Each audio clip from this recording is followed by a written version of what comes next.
Hey there, and thank you for joining me for the last conversation of this year. I intended to do kind of a recap of what 2025 was like and an outline of potentially what we would see in 2026.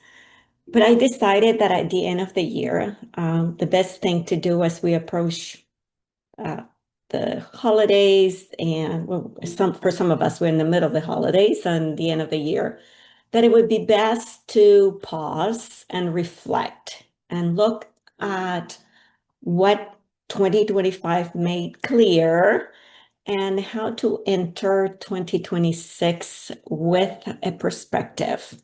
So let's take a look at what would that look like. Again, my name is Giselle Carson. I am a corporate immigration attorney.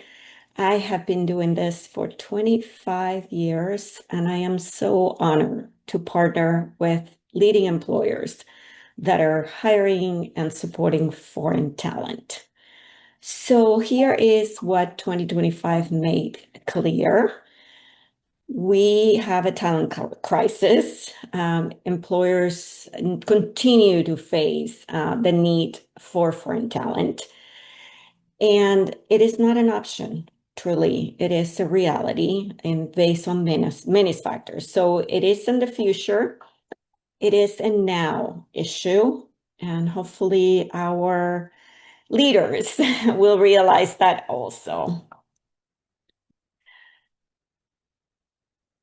The new perspective, at least from what I foresee as a runner and a marathoner than I am, is that this year felt less like a sprint and more like an endurance race.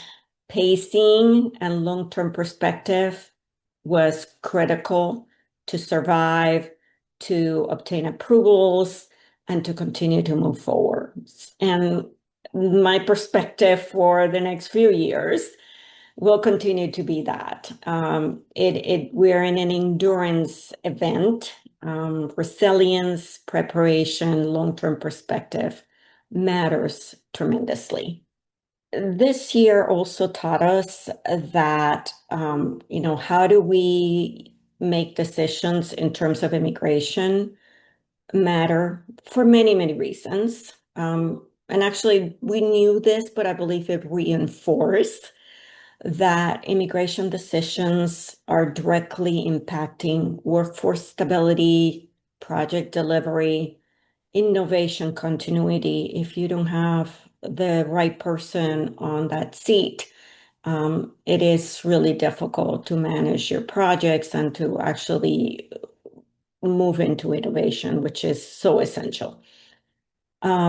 Immigration strategy, and this is something that I believe it should go to HR, to foreign nationals, to leadership, is a business strategy. I was in a preparation for a panel that I'm going to be speaking at next year, and one of my panelists said, "Well, 60 to 70% of my expense is payroll and keeping employees."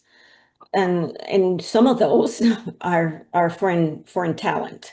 So that is how immigration strategy becomes an essential business strategy. So what shifted in 2025 more than ever before? Higher costs and fees. We have seen fees that we had never seen before, that we never envisioned we would see, but they're here now. Some of them are being litigated and potentially may go away, but certainly we have felt them.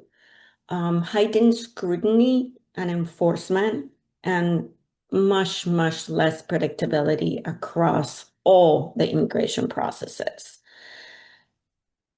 These shifts were not, the shifts actually were intentional, not accidental.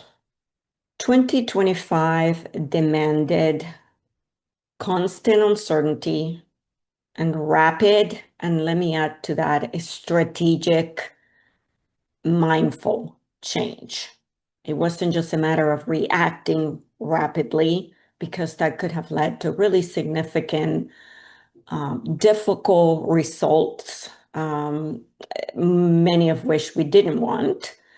But the ability to pivot, but pivot with a strategy, with mindfulness, and as a team, made what seemed at some points impossible possible. And we continue to see processing and travel-related delays and stress. Now, we all have faced uncertainty at work, and immigration processing in our lives, but uncertainty doesn't mean inaction. Uncertainty for 2025, 2026, and beyond, it will demand better preparation, proactive planning, and ongoing team communications.